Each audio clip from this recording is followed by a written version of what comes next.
Do you want to make a photo video with music in Facebook Story? You can create a video with pictures in Facebook Story with just a few simple steps. Before we begin, please like this video and subscribe to our channel. I've also included some helpful tools and apps in the description, so be sure to check them out. To make a photo video with music in a Facebook Story, first, open the Facebook app on your mobile device. Once you're on Facebook, tap on Create Story at the top of your newsfeed.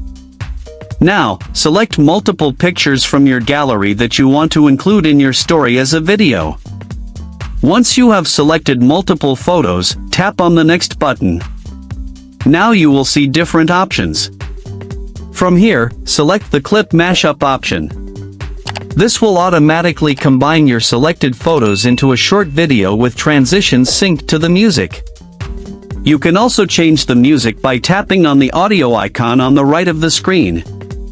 Once satisfied, you can also add text or stickers to further customize your story. When your story is ready, tap on the Share button to post it.